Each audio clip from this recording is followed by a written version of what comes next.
माँ यशोदा रोने लगी।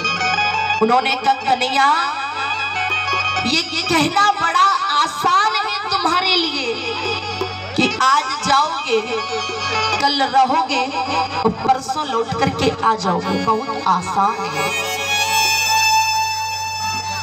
यशोदा जी ने कहा कन्हैया, मैं ये चीज मानती हूं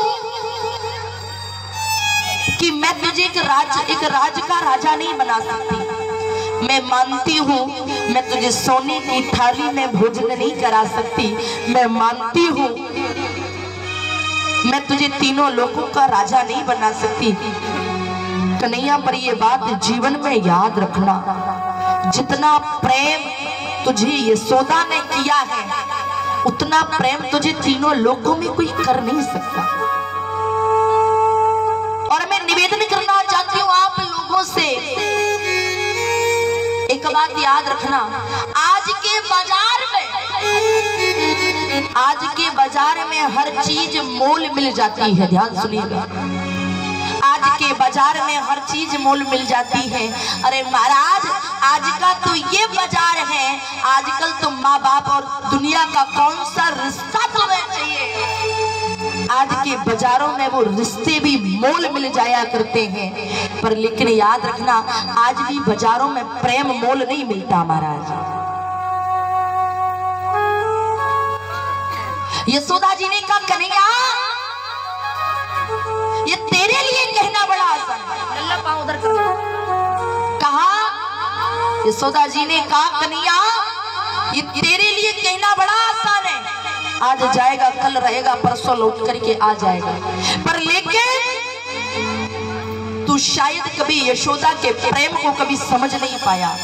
उसका कारण है कन्हैया, जब तू छोटा था, अगर तू एक घूंट भी अगर दूध कम पिया करता था तो कन्हैया, दुनिया का ऐसा कोई डॉक्टर नहीं रहा जिसे मैं एक पल में भुलाया ना करती थी। अगर तुझे जरा सा भी सिर दर्द करता था कन्हैया, तो ऐसा कोई झाड़ फूंक करने वाला कोई तांत्रिक नहीं था जिससे मैंने बुला करके तेरी नजर ना उतरवाई हो। और आज तू जाने की बातें करते हो। जब ये बात वृंदावन की जब सखियों को पता पड़ा, वो सखियों ने नंद बाबा के महल को घेर लिया। श्री राधा जी बाहर खड़ी हैं और आज जैसे ठाकुर जी बाहर आए, राधा जी ने कन्हैया जी को देखा तो राधा जी ने बड़ी शालीनता से केवल एक ही प्रश्न किया, कन्हैया, ये जितने लोग हैं ना, ये जितनी भी सखियां हैं, सभी लोग कह रहे हैं कि तू कल वृंदावन छोड़ के चला जाएगा, लेकिन मन मानने को तैयार नहीं है। सच बताना कन्हैया, कि क्या कल तू वृंदावन को छोड़ करके चला जाएगा? कन्हैया जी ने कहा आज जाऊंगा, कल रहूंगा, परसों लौट आऊंगा। श्री राधा जी जमीन पर बैठ गई हैं, एकदम शब्द नहीं निकल रहे हैं, बोल नहीं पा रही हैं। एक सखी ने कहा कन्हैया, ये तुम कह रहे हो कि तुम वृंदावन को छोड़ करके जाओगे? सखी ने कहा कन्हैया, एक बात बता, अगर इससे वृंदावन को अगर हमें छोड़ करके अगर वापस हमें छोड़ करके अगर जाना ही था तो आखिरकार हमसे प्रेम किया ही क्यों था? क्या कहा? अगर हमें छोड़ करके जाना ही था तो प्रेम किया ही क्यों था? एक सखी ने कहा कन्हैया, एक बात याद रखना, मैं मानती हूँ कि मथुरा की जो गोपिकाएं होंगी वो हमसे ज्यादा पढ़ी लिखी होंगी।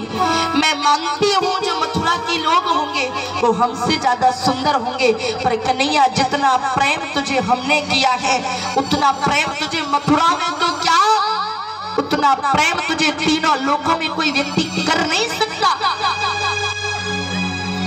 श्री राधा जी ने कहा कन्हैया,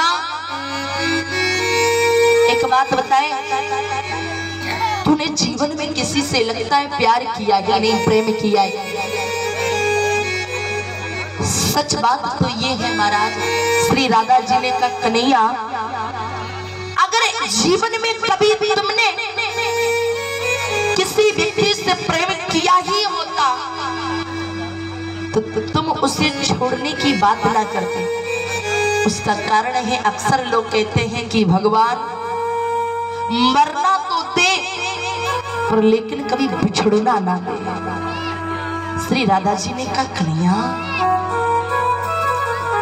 तूने जीवन में किसी से प्रेम नहीं किया। कन्हैया जी ने कहा राधा, तुम मांग लो, तुम्हें क्या चाहिए,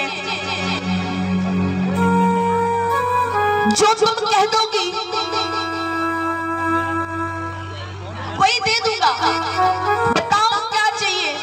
श्री राधा जी ने कहा कन्हैया, मैंने सुना है, क्या?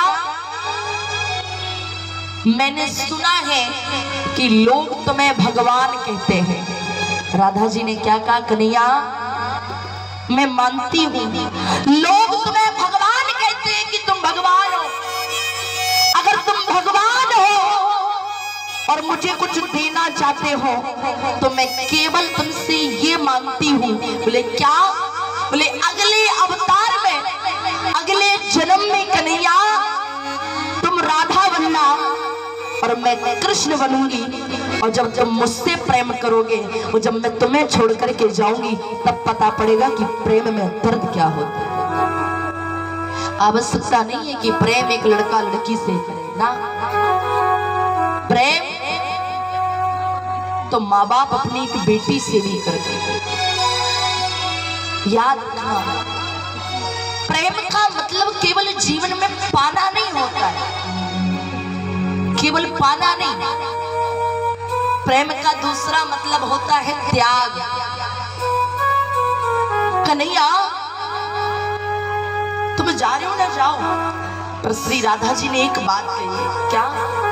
कन्हैया मैंने तो सुना है, कन्हैया मैंने सुना है, अक्सर लोग कहते हैं कि दुनिया धोखा देती है।